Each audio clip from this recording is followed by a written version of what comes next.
Hello, today I'm going to be starting a playthrough, including the setup for Mrs. Thatcher's War, the Falklands 1982.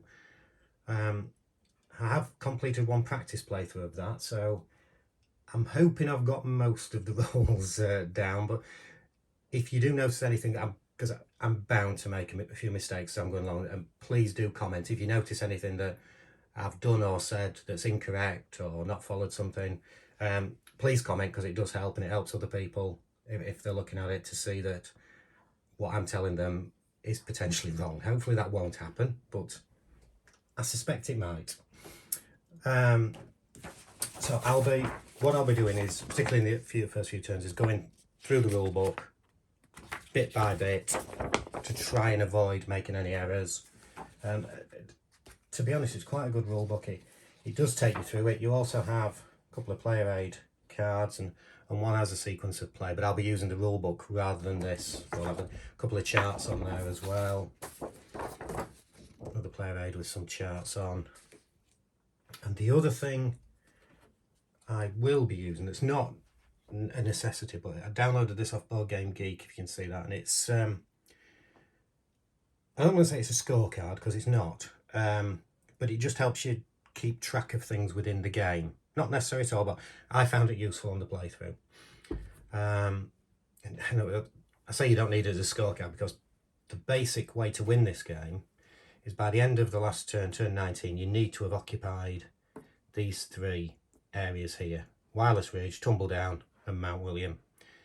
If you do that, you're forcing the Argentines to surrender. If you fail to do that, you've lost. So it's very clear cut, this game. You win or you lose based on that. Everything else that you're doing in the game is to try and make it easy for your ground forces to move from the landing zone to the areas they need to occupy. But we'll talk about that as we go along now. I was 14 when the Falklands War happened, so I do remember it. Hopefully that'll help me as I'm talking, because some of the things that do crop up in the game, particularly at the end of each turn, and I'm just jumping out of sequence here, there's various things that can happen, various headline events, and I do remember some of those from the game. So anyway, on with the setup, and I'll talk about things as we're going along. Now, the first thing we do is find the 10 Argentinian ground units, 6 with flags, 3 patrols, 1 minefield. 3 of them are Blue Star units, which you can see here. They are the strongest units in the game. And they start in the Stanley box. So they start off defending Stanley. And what I will say is, the longer they stay in there, the better it is for your chances of winning the game. Now take the FT Merc, I don't actually know what that stands for, or the unit with the red star, and place that one in Darwin. So that one's face up. Now the remaining 6 other ground units, I'm going to place them face down.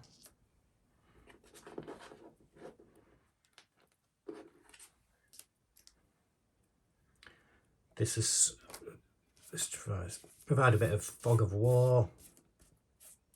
So let's now, where do they go? And excuse the pronunciation of some of these places. Cerro Montevideo is there.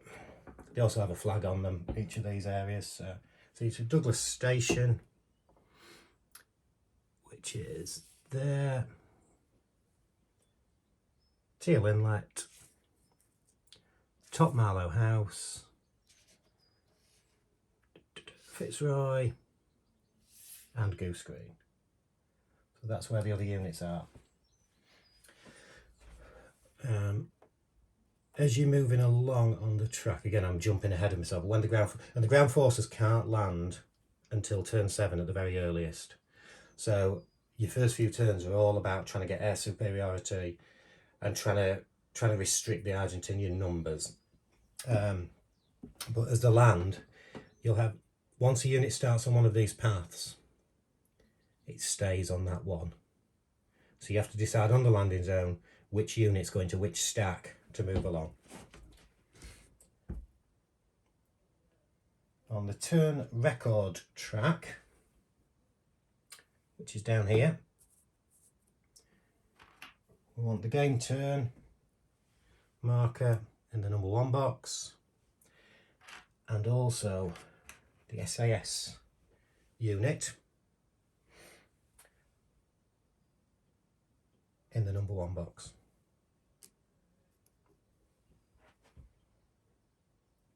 The BBC News marker, which does become very important later on in the 15 marker, that's where it starts. As you can probably guess, that's gauging the reaction of the public back home, so you need it as high as possible. You don't want it down here. If it gets very low, your ground forces can't even move at all, so you do need to keep it up there. If you keep it high up at this end, there are some bonuses to that as well. Right, now we want the Exocet marker. Now, this is the first die roll of the game. Let me just move this across to there. And I'm rolling 1 die, and it needs to be as low as possible because this is the number of Exocets that the enemy have, and 1, and that's much better than the 6 that I rolled last time I played this game, so that is fantastic. Makes things a lot easier. And I've put, so I realise you're outside, the Exocet marker is there on the number 1.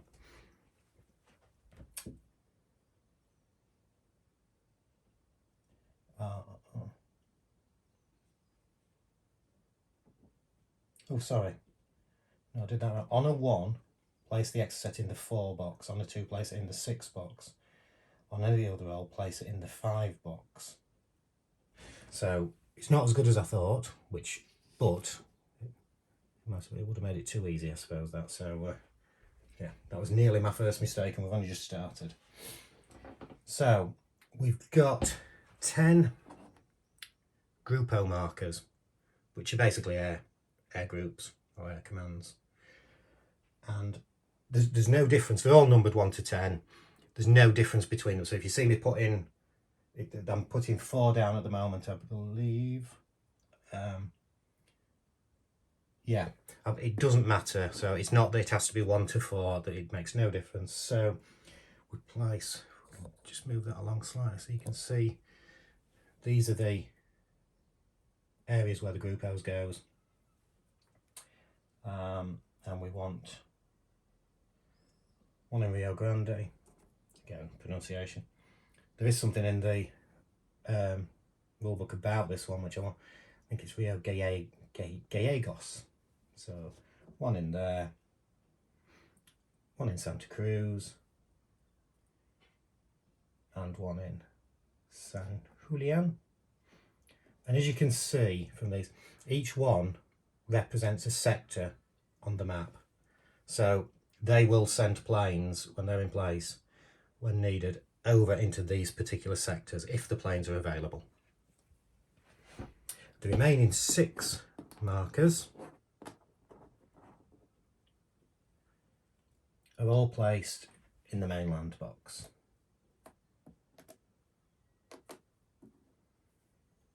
There we go.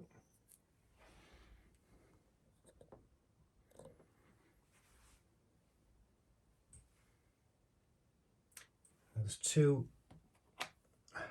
Picari units, and these go on the airstrips. Goose Green airstrip, Pebble Island airstrip. We need to take these out. This is where the SAS comes in, particularly with this one, because the SAS are the only people who can take that one out. They don't act as air units as such. They do more to restrict the movement of your ground forces, so it is critical, particularly that first one, to take it out before you land your forces. I did manage that in the last game, but the second unit did cause me a few problems. So the Argentine warships, Belgrano, I don't know the French, the Spanish for 25. There's 25 de Mayo are also placed in the Argentinian mainland box. Where are we with those units? Here we go. Let me just so you can see that. So there too. 25 de Mayo is a carrier, and the Belgrano was famously sunk by the British, and the Sun newspaper had the tacky headline "Gotcha" the next morning, as many British people of my age will remember. So we've got the Picari units in, and that, no, that's not it. So it starts talking about units not available for play, and then further on it carries on with the setup. So confused me a little bit there. So on the strategic map, which is, sorry, this is the strategic map, and this is your East Falkland map. Place the British and Argentine ground support markers in the 0 boxes of their ground support tracks. So you've got this. You get various modifiers when your ground forces are fighting, which will be explained later on. And we've got the British ground forces start in Ascension Island.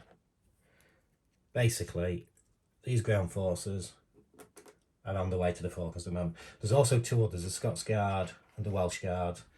They can enter play through a special headline event, which did happen in my last playthrough. Obviously, I've only had one, so I don't know how common it is that they do come into play, but they were very helpful, and I hope they do come into play again. Then we've got the weather marker. So there we go, the weather marker. That goes in the weather box, strangely enough. Now, we'll be rolling for what weather we get, and you can see, if you can, I'll just turn that up a bit. You can see there, it's got a weather table to tell you, depending on the turn, what may happen with that.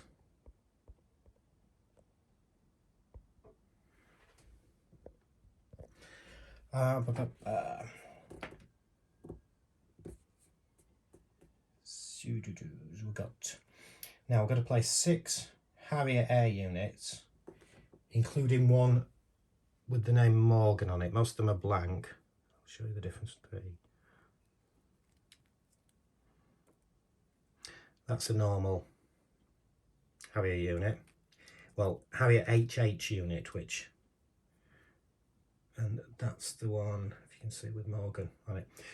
The HH stands for Harrier Hermes. There are 2 carriers in the game. There's Hermes and Invincible. So your Harrier units have got either HH on them or HI.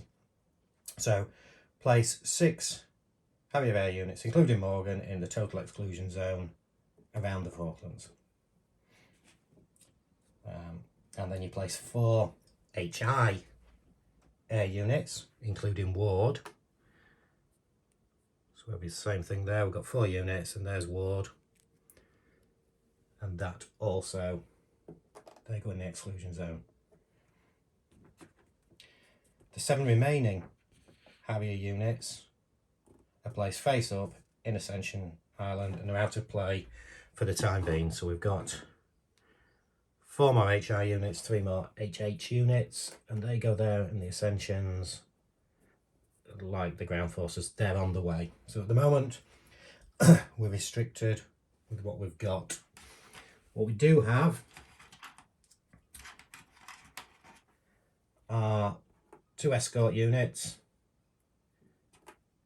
HMS Invincible and HMS Hermes. They're already there, so they're covering the protection of the Falklands from the air point of view. It's a bit late to protect the Falklands from the ground because the Argentinian forces have already taken over. Now there are 16 Argentine planes, and they go in the mainland box.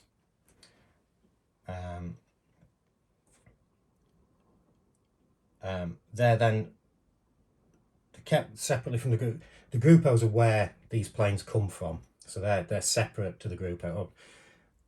Well, in effect, the part of the Gruppos, but I'll shut up because that's just going to confuse people. Now they have to go face down in the mainland unit. What it recommends and what I do is use a bowl or a cup. So the units look similar to this, well, exactly like this, and they all go. Just place them upside down in here.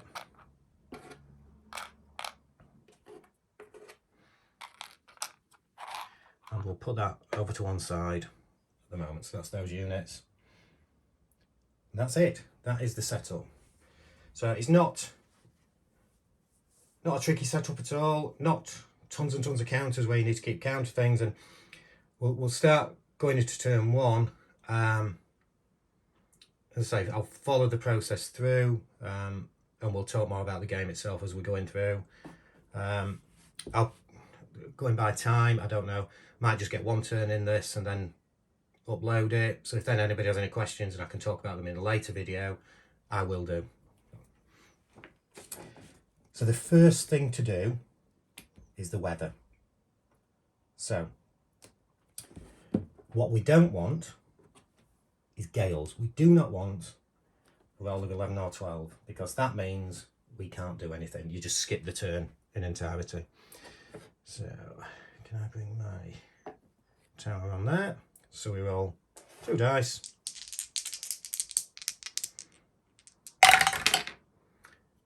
And if you can see that, 3 and a 3. So we've got 6, which is fair weather, which we're already on, which is ideal. Let's move that back over there. Now the first thing we do now is we can use this SAS unit. You don't have to use it. You move it to the total exclusion zone box. What I would say, unless anybody can tell me different, is I don't see any reason not to use it as soon as possible. Because you use it, then it goes back on the turn track and you get a chance to use it again. If you delay, that means it's going further back on the turn track potentially, so you're just missing out on the amount of use you can get out of it. So there are a few things you can do. You can conduct Operation Mikado, where you try to raid Argentina's mainland stock of exocets. Roll 1 die. On a roll of 1 only, the mission succeeds. Roll the second die and reduce the exocet total by that many. So it's potentially good. You can potentially wipe out it, but you got a 1 chance out of 6 of succeeding. So I'm not going to do that at the moment. Recce. Pick any one face down Argentine army, then roll the die. You succeed on a roll of 1, 2, 3 or 4 and fail on a 5 or 6. Success means you can flip the unit to face upside. Either way, roll your saving throw, which will come to in after this. I didn't do that last game. I think there were more important things to do. It's useful because when you land your units, it's good to know what these values are on the turn track, see how you allocate them, but there's other priorities, in my opinion, not an expert. Combat roll, you can send the S in as a ground unit to assist in combat. Well, we haven't landed yet, so there's nothing we can do with that one. Oh, no point. And spoofing. You can send the SAS to spoof or mislead the Argentine Air Force. Roll the die, select a C zone, and turn any Gruppos there face down. The Gruppo can't send planes this turn, but it can be attacked by British ships. Roll your saving throw. Again, that's going to be more useful. Again, I didn't do it, but I can see that being more useful once your ground force landed. There's not a lot of point at the moment. Ideally, in a lot of ways, you want the Argentine Air Force Gruppos in play, so you can get some of the planes on here each turn, and then you can try and take them out, which is useful. So the other one is to raid an Argentine airstrip. if there's a Pucara at Pebble Island or Goose Green, which we've got them at both at the moment, I've lost my place. You pick one to raid and roll the die. Raiding Pebble Island succeeds on a roll of 1, 2, 3 or 4. Pebble Island is this one. So the odds are in your favour. Goose Green succeeds on a 1 or 2 and fails on 3, 4, 5, 6. If you succeed, discard the 1 Pucara. Now, I'm going to do that and I'm going to pick this one. Higher chance of success. And also, as I mentioned earlier in the setup, that is the only way to take it out is through the SAS. Whereas this one, although you would like to take it out with the SAS, your ground forces can take it out once they reach Goose Green. So we have, let's bring this back here, do this for now. So what we want is a 1, 2, 3 or a 4. And we've got a 3, which is a great start. We need that die. So we take this, and that's it. That's gone from the game. So the first thing we've actually done is successful. We now roll the saving throw for the SAS. After your SAS raid, roll the die and count that many turns ahead. Place the SAS marker in the resulting turn box. You can't use it again until it returns to the total exclusion zone. So we've used it. We now need to roll a die, and we want as low as possible. Ideally a 1, and then we can use it again next turn. A 6. So not what we wanted. So it goes in the turn 7 box. So we're not going to be able to use that until the time we're actually looking at potentially landing ground forces. Now, the next bit doesn't apply at the moment. STUFT, there's a marker, I'll show you this, STUFT, and that's ships taken up from trade. They were used to transport helicopters, which also got some tokens on. We don't have that in play at the moment. That comes into play. I can't remember how that comes into play.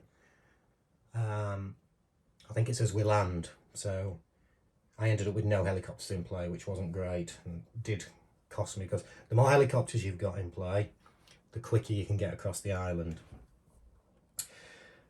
Now you can play the diplomacy marker. Can be maybe placed on the turn record track by a headline or the player's own initiative in a diplomatic feint. Now, a diplomatic feint, that's if the BBC News is going against you, because you may be at the moment with 15, but if we're down here and you need to get it up, you can play the diplomatic feint and you move it up by +3. But that has a detrimental effect on your ability to wage war on the ground. So I did use it. There was because there were times where I wouldn't have been able to move my units without using it. So, but you need to think about it carefully before you do use it. Although I'm just thinking, if I put it on now, it's a bit of a gamey thing. If it's only affecting your ability to wage war, there's not really a negative, so I could play it, but I'm not going to do that because it seems a bit gamey to me doing that. I think I might play that you can only use it from turn 7 onwards. Now, so that's the end of the opening phase, or appreciate the situation it's called in the rulebook. The next bit is the Groupos phase. If any Groupos are in the Argentine mainland box, roll 2 dice and place 1 such Grupo into each corresponding sea zone. Well, yes, we've got 4 units on the map, on the strategy map, and we've got 6 Groupos in place. So we're going to be rolling 2 dice. So let us, can I squeeze that in there still so that you can see it? Placement of this is going to get tricky. So roll 2 dice. Let's see where they go. We've got a 2 and a 5. So this one goes in 2. Puerto Deseado, and this one goes in 5, Rio Gallegos. 2 is the maximum number of grupos that you can have in any one of these sectors.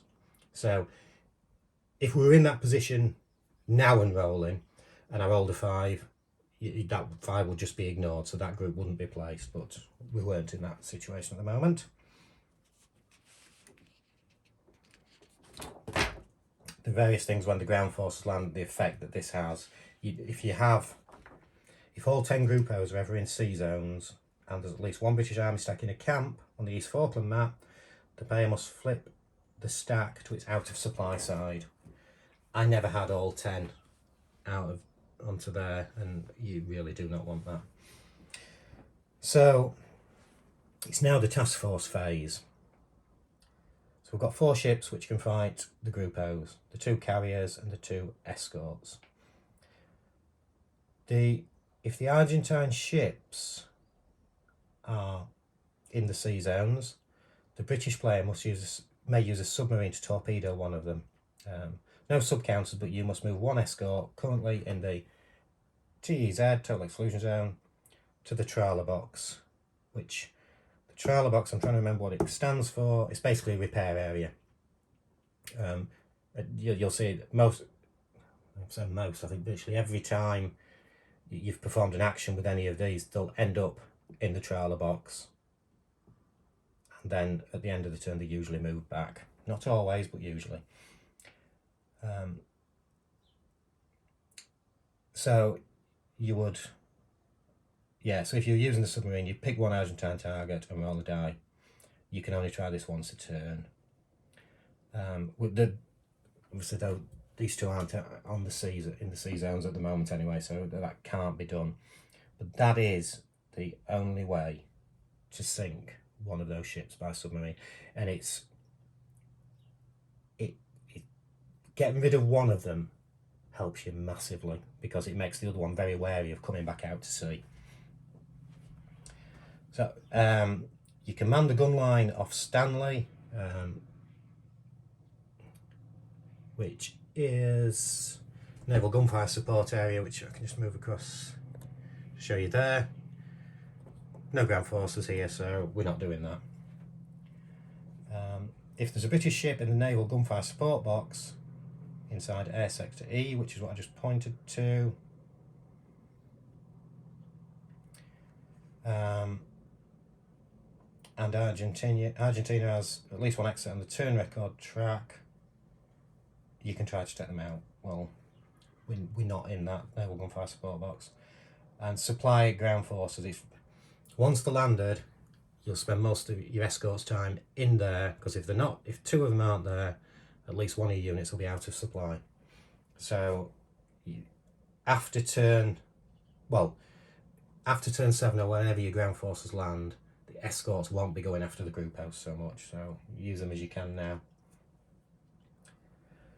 But what we can have is, what we're going to do is go after the grupos. So we can use the Royal Navy and its Harriers to attack grupos.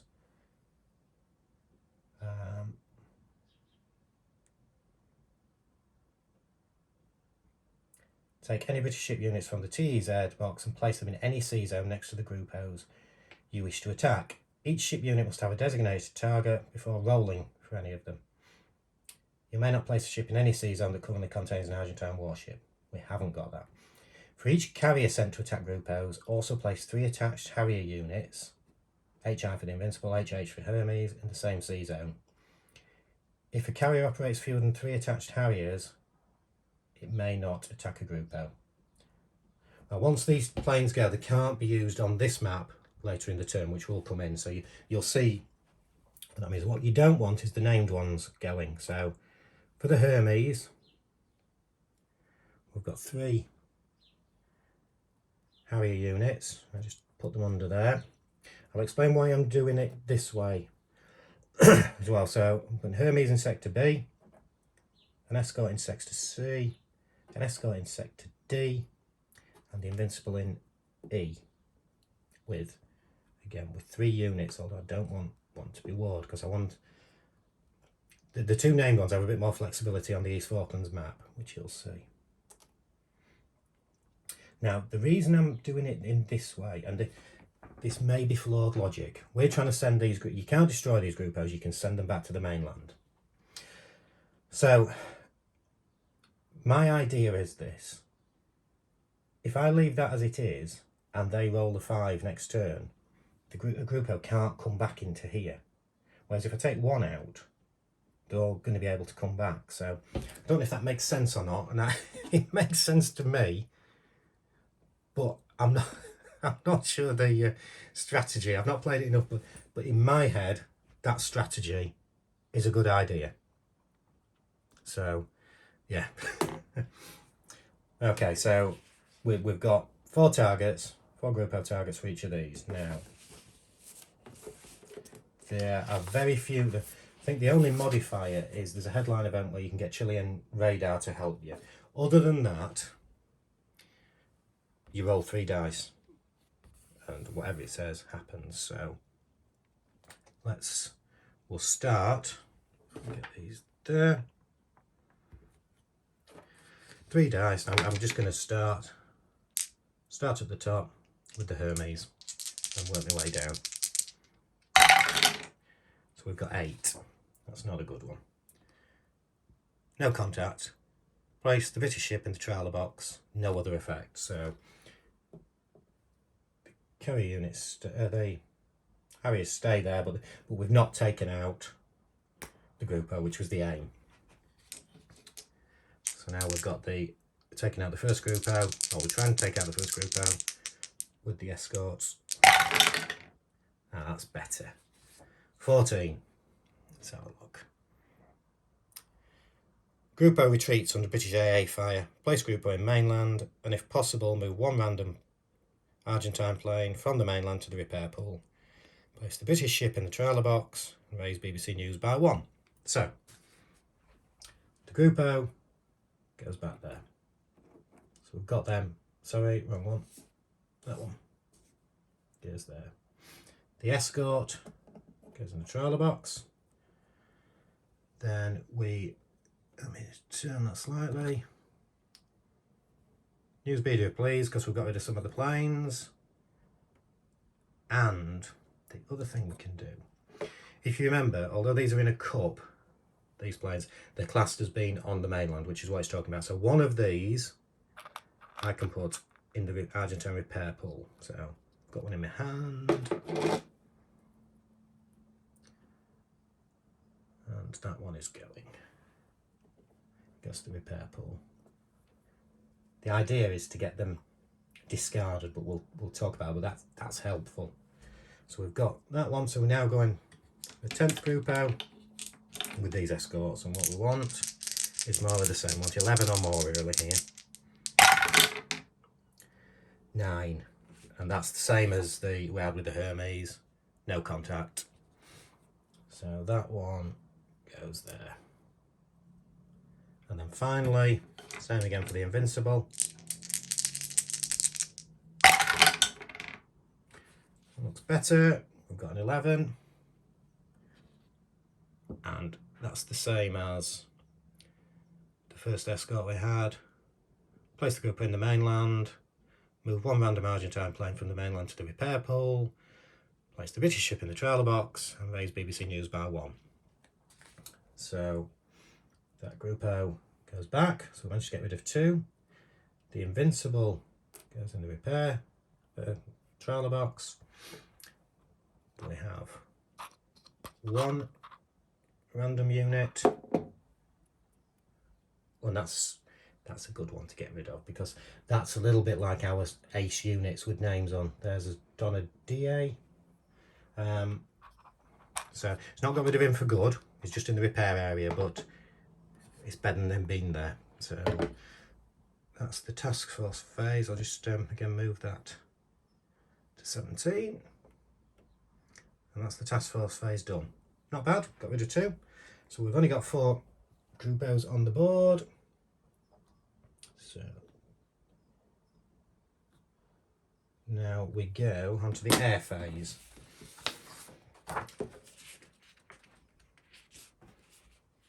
So we determine the target sector. The target sector indicates which air sector is considered strategically most important this term by the Argentine junta.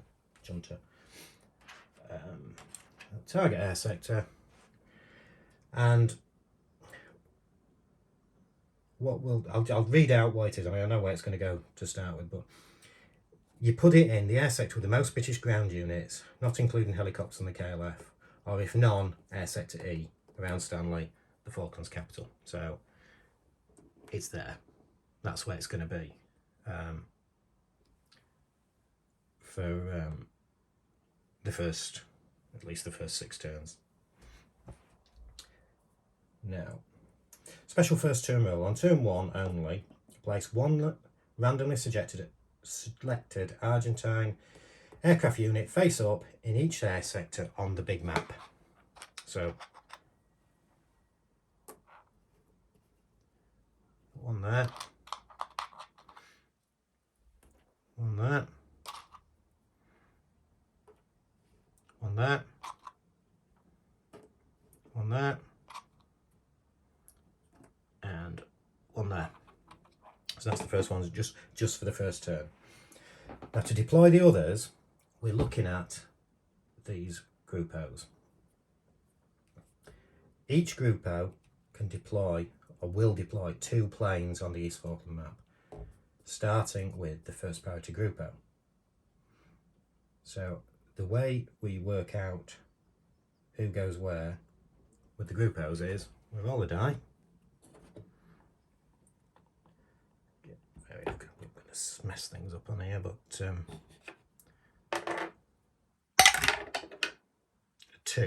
I'll explain what the 2 means. So that means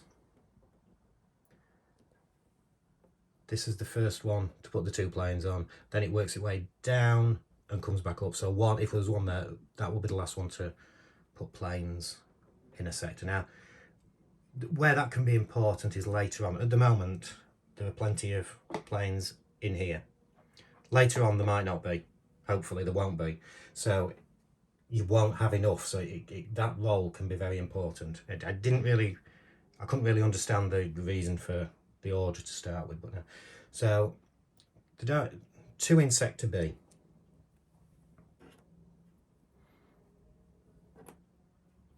So we've got those 2. 2 in sector D. So you can't quite see that, can you, as I'm pointing? 2 in sector D, which is here. And then we've got 4 going into sector E.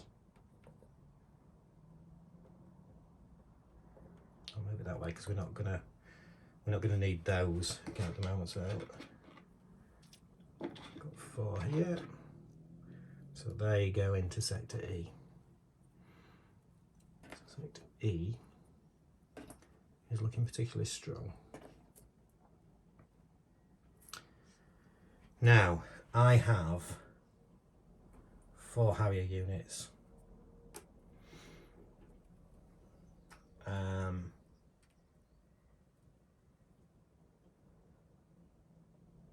Now I decide at this point I can take every British Harrier unit from the TEZ round box, which I've got in my hand now, and send them on missions over the East Falklands. You don't have to, but I think I did every turn. No stacking limit, so you can have as many as you want. Now, I'm wanting to put some here because I don't believe there is some of these planes will move, which I will show as we're going along, but I don't believe any of them, when they move, will end up in this one. So that, with a value of 1, I think I'm just going to place this named one there. And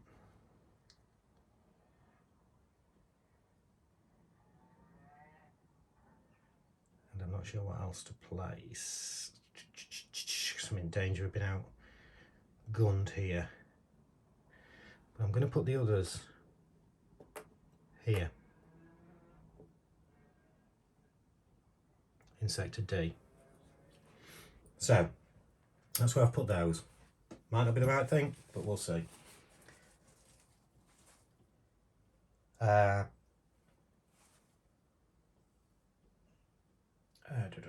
Argentine roundel plains, which are the plains with the little blue and white circle on. Elite Argentine planes are designated with the blue-white-blue Air Force roundel. These planes are liable to redeploy from their current positions on the East Falkland map at this time based on orders from the Argentine junta. I'm going to say junta. Well, I think it might be junta. So we now roll one die for the Argentine attack plan. So I'm going to roll the die and then show you what it's come up with. I'm just going to hold that. And it's a 5. So a 5 is Air Force Plan T. I'll read that out. La Mendoza pursues a compromise plan. All roundel planes on East Falklands move to the target air sector. The target air sector is this air sector here. So this is good for us. That one moves out of the way. That one moves over there. That one and that one. So I'm glad we didn't have any planes in sector E, which to be fair I was never going to do, but so we've done the plan. We now have the Argentine reaction. So again, roll one die and then I'll show you what that means. A 6.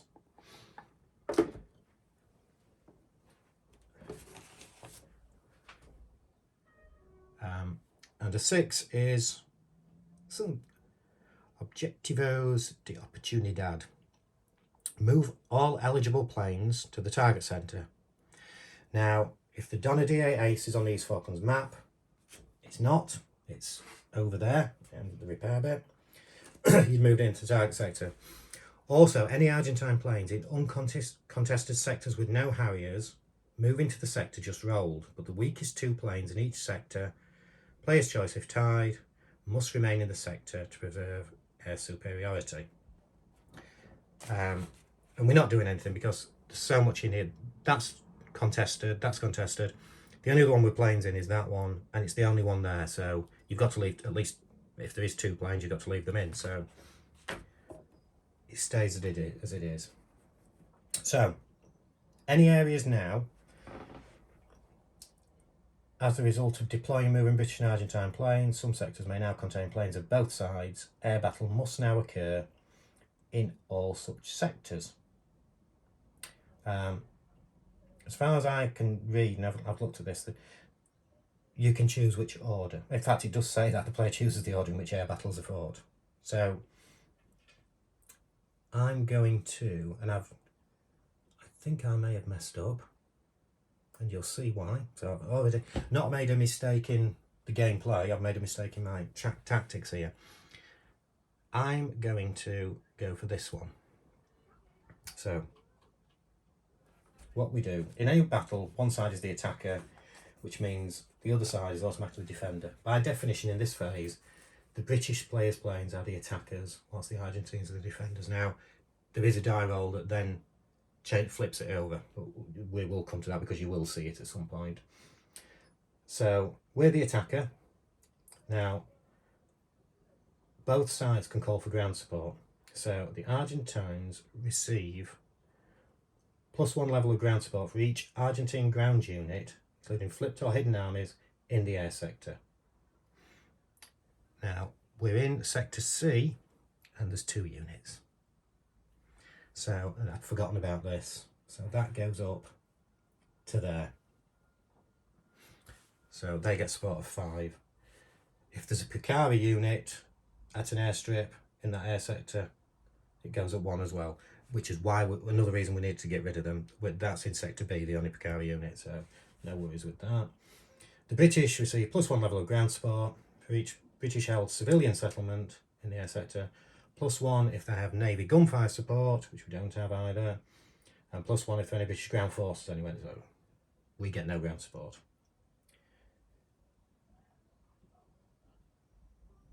Now, both sides' ace pilots may now react. Well, Donadier is not on the board, but the British player has 2 ace units, Ward and Morgan. Well, Ward's already here. Now, I could help with this. This would make it a risk. Because if it's not a good result, Morgan's then no use over there. But these ace planes can now be moved to any air sector, even if they have already fought. So I'm going to move Morgan in with Ward. So we now look at the total strength points for the battle for each side. So it's simply the numbers plus any ground support modifier. So the British Harriers have got 14. Argentine support forces have got 6. So we basically, that card, see the results table there, we're at 200%. So we roll 1 die and get a result from that. So 14 against 6, so we're at 200%. So let me roll this. A 2. And I've just knocked all those over there. Which are like that. These are all theirs. Maybe I'm supposed there and there. Sorry about that. Should have paused it really. So a 2. Sorry. Have I just done this? 200% is a dogfight. What a dogfight is the initial attack is parried. So we're gonna see the flipping now. As the defending side launches a bold counter-attack, refight the battle. The original attacker is now the defender. So also ground supports are now ignored. So we roll the die on the 100% column of the air battle table. So we're going to roll again. And the Argentinian is the attacker. So we've got a 4.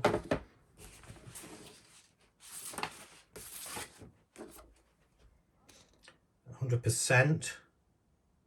We've got a 4. EX. That's an exchange.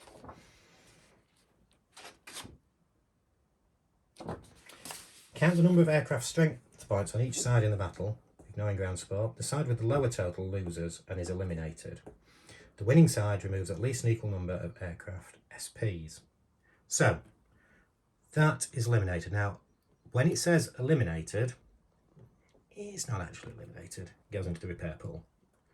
So, there we are in the repair pool. And now we have to lose at least, again, it goes to the repair pool, we have to lose at least the same value. Now, unfortunately, the value of that plane was 1. Our planes are all value 7. So we lose a value 7 to go to the repair pool. Doesn't really matter which of them it is. So we'll put Morgan in there. So we've got one in the repair pool.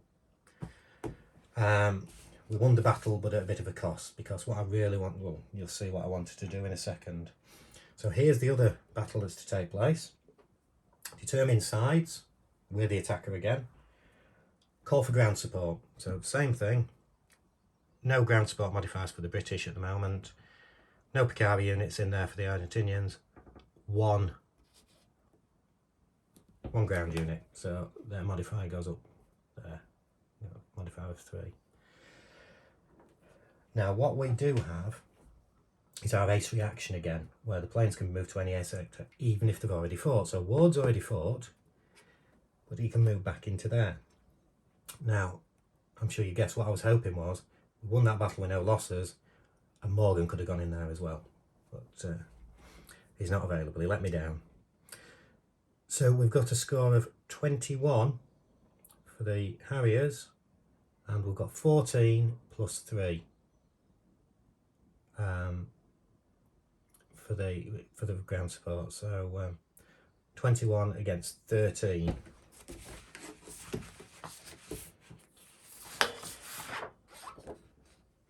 Which makes us at 150%. It's 150% or below, by the way. Not the nearest, it's below. So that's the table we're rolling on. Are we? No, we're not. We're on the 100% one, aren't we? Yeah. 13 against 21. It's not 150% as a percentage. So it's the 100% one. So let us roll 1. And we've got a 2. Not good. Attacker breaks off and possible pursuit. So, breaking off. The attacker, and this is a nightmare result actually, retreats from the sector box where the battle takes place. Now, British planes retreat to the right, towards Stanley. That one with all those planes in there. So, these go in here.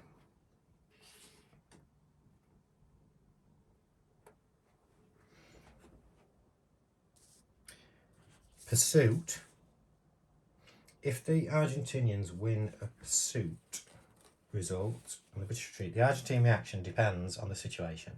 The victorious Argentines may pursue the retreating British into the refuge sector box with all but 2 of their planes from the previous one.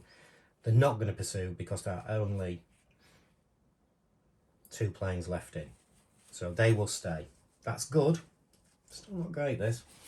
Because what we've got happening now is the Argentinians are going to be the attacker because we've been pursued into there. These planes are coming after these. So we've got, oh, I'm jumping ahead because we've also got modifiers for them as well. They've got 3 units. So we've also got the best ground support modifier they can get. A 5. So we've got 17, 27, 31, 35,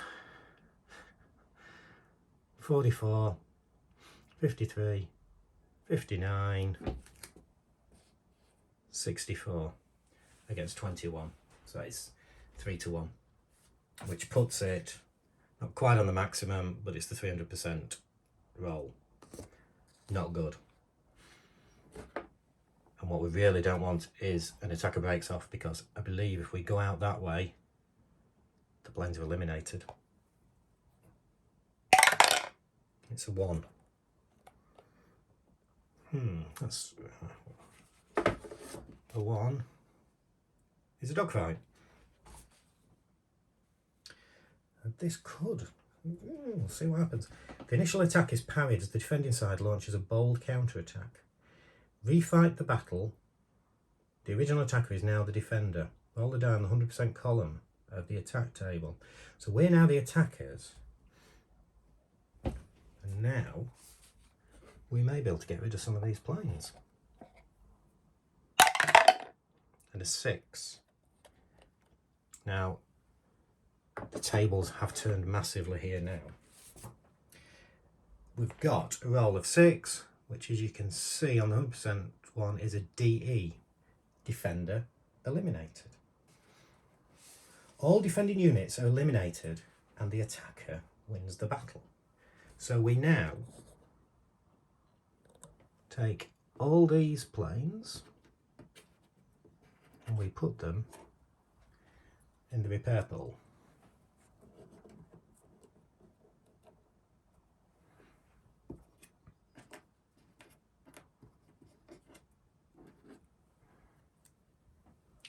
Never had this many planes in the repair pool. Unfortunately, the fair weather means that we will get rid of a couple, but most of them will come back into play next turn. So, and our Harriers stay there. So we've now at this point. So that's all the air battle done. Air superiority is now assessed, although it doesn't really come into effect in a meaningful way until we've landed. So air sector A, nobody's got superiority. Air sector B is the Argentinians. Air sector C, nobody. Air sector D, the Argentinians. And air sector E is ourselves. Now we're nearly an hour into this video. I wanted to try and get the first turn done, but it's taken me longer. My waffling has taken me longer than I expected it to. So what I think I'll do is leave it there, and then we'll pick up in what would be the ground war phase, although that will be skipped in the first turn. Turns will get a lot quicker as we go along, because I'm trying to explain everything as I'm going along at the moment. We've got the reset phase to do, which is well, logistics and invasion is not happening, and the headline list, which is, I do find very interesting, the headlines. So I'll leave it there, and I'm hoping to get another one done this afternoon. So hopefully I'll get this one uploaded, and then get part 2, which will show the remainder of turn 1 pretty soon after that. So thank you very much, and I will see you soon.